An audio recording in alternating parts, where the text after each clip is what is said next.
we know that the microbiome helps to detoxify estrogen and progesterones. So it does play a key role in detoxification as the one aspect. There's another that it's a little bit more of a clinical observation, and there's some early data to support this, that different gut interventions seem to have a hormone balancing effect. Now, and sometimes it's hormones and sometimes it's things tangential to hormones. For example, some studies have shown that probiotic supplementation can improve absorption of iron and B vitamins. So it might be that a history of heavy periods depleted iron, that iron is either low or borderline low. And now that's causing things like fatigue and some brain fog and maybe sluggishness with their exercise. And so the probiotic may support the symptoms of female hormones through a twofold mechanism. One, through helping better detoxify or get back to kind of normal detox. And then the other is with absorption. And it may not really be, the iron doesn't help the hormones directly, so to speak, but at the body is boss level, if you're saying, well, the probiotic made my depression less and I have better energy, then that's a huge win. So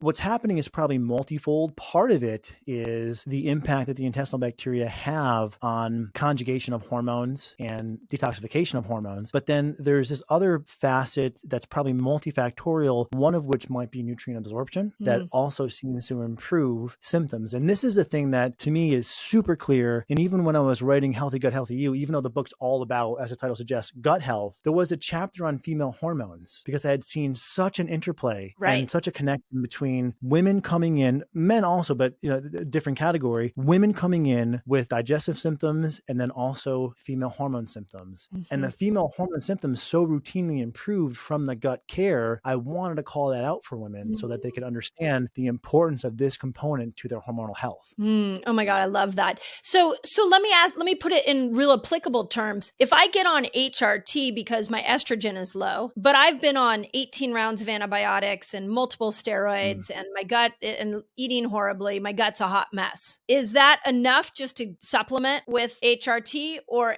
is it going to behoove me to start to repair my gut so that actual estrogen that I'm ingesting is going to be able to break down? I mean, I'm obviously very biased here, but I would say it's always a good idea to look at hormones as more of a cherry on top and dietary, lifestyle, and gut health as the foundation. And it's not to by any means shortchange hormones, because direct support can be super important for both men and women in some cases. But in an inflamed body, and we're going to assume if there's GI symptoms or some degree of inflammation, just as a presumption, hormones, at least in my experience, and there's some evidence to support this, don't tend to always do what you want them to do if they're being administered into an inflamed body. So one of the ways that we help kind of improve the milieu for the hormones to work the way that we want them to is with this foundation that we term the diet, lifestyle, and gut health foundations. And now you're in really great shape to get the most out of your HRT or your bioidenticals, or even if it's herbs like Dong Quai, Black Cohosh, and Chase Tree, you'll get even more out of those, at least from my clinical observation, if you're doing this on top of that diet, lifestyle, and gut health foundation. Yeah, it's so well said, because what and I'm sure you see the same thing, but if you don't, let me know,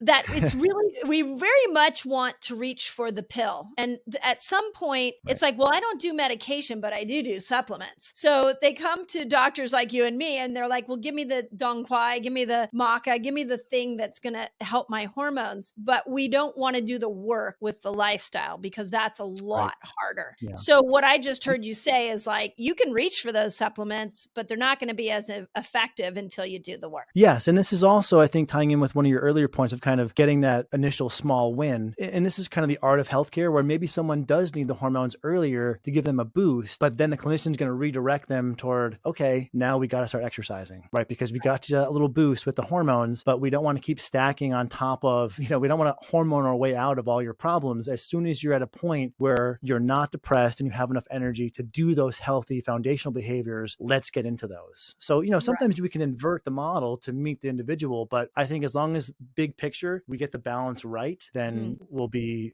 experiencing that level of optimal health that we want to. Yeah, I like that. So when we look at the female menstrual cycle, the time of the whole cycle where where we have the most amount of hormones is ovulation. And in general, when I look at the characteristics of estrogen, progesterone, and testosterone, during ovulation, we should feel pretty good because we have all of these hormones coming in spades. But what I've noticed is that there's a subset of women that don't feel very good at ovulation. And where my brain has gone is to think that it's possible that those are the ones that don't have good gut health. Have you seen clinically where there's actually, when we have problems in ovulation, there's a bigger challenge in the gut, and so those hormones are just not being broken down? Interesting.